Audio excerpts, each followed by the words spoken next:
नमस्कार, देश प्रदेश देख रहे हैं आप। यूपी के गांवों में दवा इलाज की पहले भी दिक्कत थी, लेकिन अब बस सरकारी अस्पतालों और प्राथमिक स्वास्थ्य केंद्रों में ओपीडी बंद होने और बड़े पैमाने पर पीएचसी के डॉक्टरों की कोरोना में ड्यूटी लग जाने से वहां दवा इलाज बंद हो गया है। ऐसे में गांव के गरीब लोगों के सामने परेशानी खड़ी हो गई है। महोबा और रायबरेली के गांव का हाल बता रहे हैं कमाल खान। महोबा के अकौना गांव में खाली पड़ी पीएचसी में सफाई कर्मचारी सतीश कुमार छुट्टा जानवर भगाने में मशगूल हैं। यहां के मेडिकल स्टाफ की कोरोना की ड्यूटी लगी है, ओपीडी बंद है।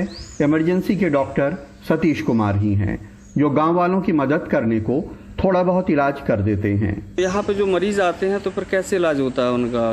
गाँव के लोग आते हैं, मान लो जो वो है जितना मान लो हमसे बनता है, जैसे यहाँ कोई मोटरसाइकिल से गिर गया है तो मलहम पट्टी वगैरह कर देते हैं, और बाकी जो सीरियस ज़्यादा होते तो उनको बिलासपुर भिजवा देते हैं। यूपी के ग्रामीण इलाकों में स्वास्थ्य सेवाएं पहले से ही अच्छी नहीं हैं। पीएचसी के स्टाफ की दूसरी जगह ड्यूटी लग जाने या उनके बंद हो जाने से हालात और ख़राब हुए हैं। यूपी में 4200 पीएचसी और 850 सीएचसी हैं। 18,000 डॉक्टर्स की ज़रूरत है। 13,000 पीएमएस डॉक्टर्स हैं। 5,000 डॉक्टर्स की पहले ही कमी है, लेकिन महामारी के चलते पीएचसी के तमाम डॉक्टर्स की दूसरी जगह ड्यूटी लग गई है। इस समय कोरोना में हमारे यहाँ L2 में, निगरानी समितियों में, RRT टीमों में और कंट्रोल रूम में हमारे बहुत सारे स्टाफ्स की ड्यूटी आवश्यकता पड़ने पे लगाई जाती रहती है और लगी भी हुई है, जिस वजह से ऑलरेडी पीसीसी पे ओपीडी, जनरल ओपीडी बंद चल रही है।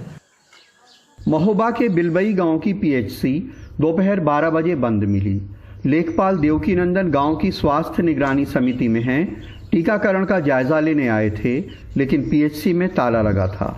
स्टाफ से बात हुई कि 12 बजे तक कोई नहीं आया है, और जो 10 की डोज मिलती है, कल 2 लगे थे, 8 बेकार हो गई थी वो, तो वापस करना पड़ी वो, नहीं तो 8 बर्बाद हो जाती है। रायबरेली के भुए में पीएचसी में भी ताला बंद है। इस पीएचसी में सिर्फ एक फार्मासिस्ट तैनात हैं, जिनकी कोरोना महामारी में कहीं और ड्यूटी लग गई है, जिससे पीएचसी में ताला पड़ गया। ऐसे हालात बहुत जगह हैं।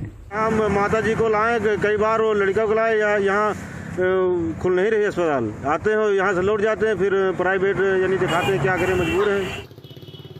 रायबरेली के सीएमओ कहते हैं कि महामारी में ड्यूटी की वजह से ये हालात बने हैं, जल्दी ही ठीक हो जाएंगे। नहीं तो ये भुए में जो पीएचसी है वो कब से बन चल रही है, कुछ अंदाजा होगा? नहीं, कब से नहीं बन चल रही है। एक ही फार्मासिस्ट था वहाँ पे, उसको लगा लिया गया है। गांवों में स्वास्थ्य सुविधाओं की ये हालत ज़्यादा बड़ी समस्या इसलिए है क्योंकि उत्तर प्रदेश की 70% आबादी जो है वो गांव में रहती है। महोबा में इरफान पठान और रायबरेली में फैज़ और कैमरामैन राजेश गुप्ता के साथ कमाल खान, NDTV इंडिया।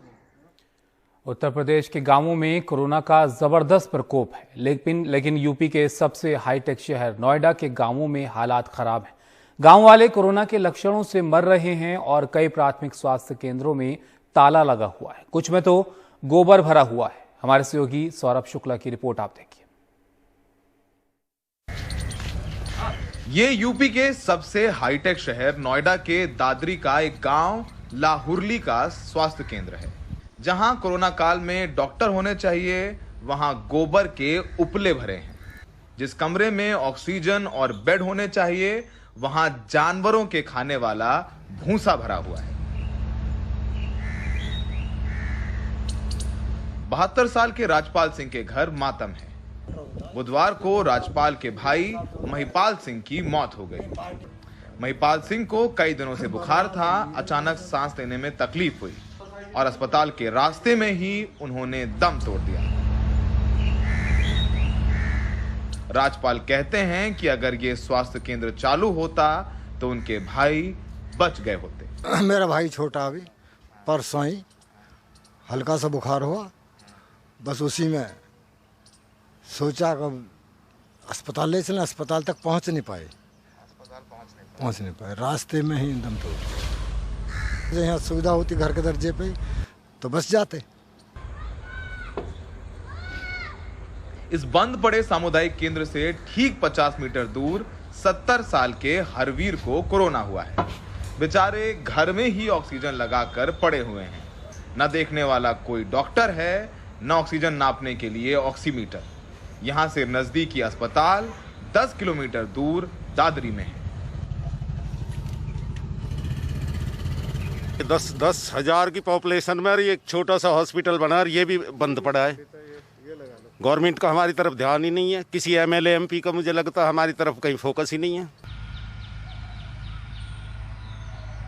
हम यहां से निकलकर दादरी के ही छिठेरा गांव के प्राथमिक स्वास्थ्य केंद्र पहुंचे तो यहां हमें ताला लगा मिला।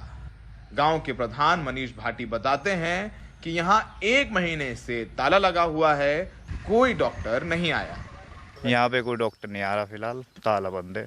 कोशिश करेंगे हम कि डॉक्टर आए। मेरे उनसे ये भी अनुरोध है कि यहाँ पे कोई एक डॉक्टर की व्यवस्था हो जो कि गांव के व्यक्तियों को उपचार मिल सके। यहाँ पर अभी डॉक्टर नहीं आते फिलहाल? हाँ, फिलहाल एएनएम में एक एएनएम मैडम है, वो बैठती है, तो वो भी कमी आ रही है कोविड की वजह से। कभी वहाँ जाती है और सरकारी अस्पताल में रहती है। गौतम बुद्ध नगर में इस हफ्ते मुख्यमंत्री योगी आदित्यनाथ आए थे।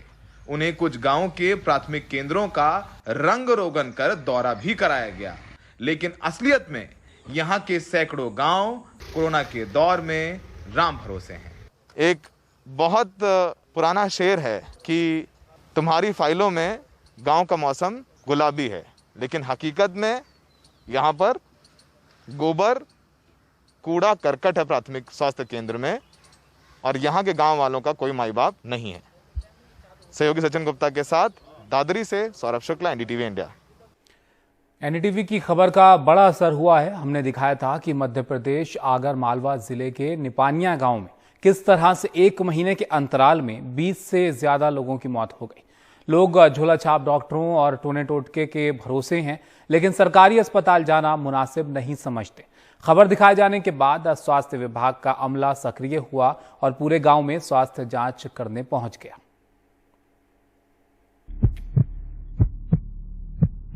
अभी तक भी कोई भी बच्चा भी नहीं आया साहब इधर, बिल्कुल समाज का और कोई भी है, डर के मारे कोई भी नहीं आ रहा इधर। गाँव का माहौल है सर, डर है उनके अंदर। यदि कोरोना पॉजिटिव पाया गया तो फिर वहीं पे भर्ती करेंगे और मरने के बाद लाश नहीं देते हैं। हमारे रूटीन में सब जगह चेक हो रहा है और जैसे संज्ञान माता है हम पूछते हैं। कोई स्वास्थ्य विभाग का सर्वे करने के लिए आते हैं? कोई भी नहीं आया। यहाँ के लोग कोरोना से डरते हैं कि वहाँ अस्पताल में जाएंगे, सरकारी अस्पताल में तो कोरोना बता देंगे। किल कोरोना अभियान को और गति दी गई है। हमारे गांव में है ना, डेली कोई सा दिन छूटता होगा जिस दिन किसी की मौत नहीं हुई। गुरुवार को जब एनडीटीवी ने प्रमुखता से निपनिया बैजनाथ गांव में हो रही लगातार मौत और गांव के लोगों में झोला छाप डॉक्टर के प्रति भरोसे को और रोग से निपटने के लिए टोना टोटका के सहारे की खबरों को दिखाया तो अधिकारियों की गाड़ियां सरपट दौड़ने लगीं। सुगनबाई की मौत कोरोना के कारण हो गई थी, मगर उनकी मौत के बाद घर पर न तो सैनिटाइजेशन हुआ, न ही स्वास्थ्य जांच। अब विभाग की पूरी टीम पूरे परिवार का सर्वे करने के लिए आई है। सुगनबाई के पति चंद्रलाल अब संतुष्ट हैं कि उनके परिवार की जांच हो गई और उन्हें अब कोई बीमारी नहीं है। टीवी पे खबर दिखाने के बाद आए 21 तारीख पे, है ना? इतने दिन से नहीं आए? इतने दिन से नहीं आए। तो आपको संतुष्टि है आज? बिल्कुल संतुष्टि है। किस तरह की संतुष्टि आज लग रही है आपको? बहुत अच्छा लग रहा है साहब, सब तरह से, क्योंकि अपने को कोई बिल्कुल नॉर्मल है। स्वास्थ्य अधिकारियों ने स्वीकारा कि एनडीटीवी पर खबर दिखाए जाने के बाद वो सक्रिय हुए। किल कोरोना अभियान में लगी टीम को और ज्यादा अच्छे तरीके से काम करने के लिए उन्होंने निर्देश दिए। स्वास्थ्य जांच के साथ ही गांव में टीकाकरण करने पर अधिक जोर देने की बात स्वीकार की और झोला छाप डॉक्टरों पर भी कार्रवाई शुरू हो गई। मेरे पास जो मोबाइल में मैसेज आया है कि एनडीटीवी में बताया गया है कि वहाँ पे इस तरह से भ्रांतियाँ हैं। भ्रांति को दूर करने के लिए मैं टीम के सहित यहाँ उपस्थित हुआ हूँ। जनता को समझाया कि जो आप झोला छाप के पास ना जाए और आप सीधे सरकारी अस्पताल जाए। हमारी किल कोरोना अभियान के जो सदस्य हैं उनसे मिले। सबको मतलब मोटिवेट करना है कि टीका लगवाना बहुत ज़रूरी है, क्योंकि कोरोना वायरस के लिए टीका बहुत ज़रूरी है। जनता को हम बुलाने जाते हैं तो जनता मना करती है, बोले कि हम टीका लगाने के बाद में हमको बुखार आएगा, हम मर जाएंगे, इसलिए टीका हम बहुत विनती करते हैं हाथ जोड़ जोड़ के उनको। राहत की बात है, भले ही मीडिया में आने के बाद स्वास्थ्य अमला सक्रिय हुआ, लेकिन जिस गांव में लोग झाड़ फूंक, टोना टोटका और झोला छाप डॉक्टर के बूते जिंदगी को दांव पर लगा रहे थे। कम से कम अब वहां ऐसी नौबत नहीं आएगी। आगरमालवा से अपने सहयोगी जफर मुल्तानी और भोपाल से कैमरा पर्सन रिजवान खान के साथ अनुराग द्वारी, एनडीटीवी इंडिया। कर्नाटक में लॉकडाउन बढ़ा दिया गया है। अब राज्य में 7 जून की सुबह 6 बजे तक लॉकडाउन रहेगा। इसको लेकर गाइडलाइंस में कोई बदलाव नहीं किया गया है। कर्नाटक के मुख्यमंत्री ने लोगों से अपील की है कि अगर जरूरत ना हो तो बाहर ना निकलें। वहीं कर्नाटक सरकार ने फैसला किया है कि म्यूकरमाइकोसिस, जिसे ब्लैक फंगस भी कहा जाता है, उसका इलाज राज्य में सरकारी अस्पतालों में मुफ्त में किया जाएगा।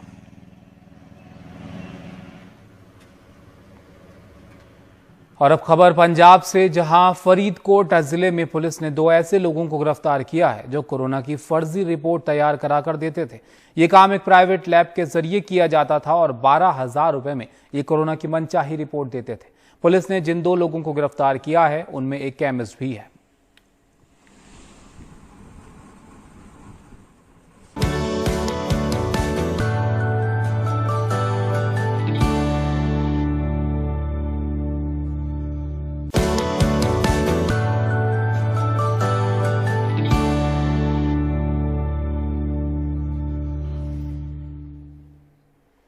यूपी के उन्नाव जिले के बांगरमऊ में पुलिस कर्मियों ने सब्जी बेचने वाले एक 23 साल के युवक की कस्टडी में पूरी तरह पिटाई, जिसके बाद अस्पताल ले जाने पर उसने दम तोड़ दिया।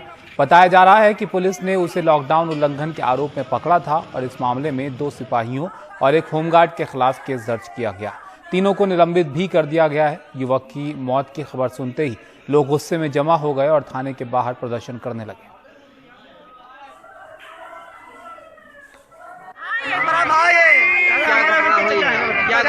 बाजार में इसको पुलिस पकड़ी, इसका मारी, मार के थाने लगे। थाने में गए नवान तो उनका मरा मिला, वहीं मरा मिला उनका। फिर यहाँ अस्पताल यहाँ छोड़ गए। थाना बांगरमऊ में लॉकडाउन का पालन कराने के लिए आज एक व्यक्ति पुलिस थाने लाया गया, जिसकी पुलिस थाने पर आकर के तबीयत खराब हुई और उसको तत्काल सीएससी अस्पताल में भर्ती कराया गया, जहां पे इलाज के दौरान उसकी मृत्यु हो गई। इस संबंध में वादी के तहरीर के आधार पर एफआईआर पंजीकृत कर लिया गया है, जिसमें 2 आरक्षी और 1 होमगार्ड को नामजद किया गया है। इनको तीनों को निलंबित कर दिया गया है और इसमें अग्रिम विवेचनात्मक कार्रवाई प्रचलित है। यूपी के लखीमपुर खीरी में शारदा नदी में पानी छोड़े जाने से नदी का जलस्तर बढ़ गया है, जिससे बांध बनाने का काम कर रहे 5 मजदूर पानी के तेज बहाव में फंस गए। हालांकि जेसीबी मशीन पर चढ़कर मजदूरों ने अपनी जान बचाने की कोशिश की, लेकिन जब जेसीबी भी पानी के तेज बहाव में बह गई तो स्थानीय लोगों ने मजदूरों को नाव के जरिए नदी से बाहर निकाला।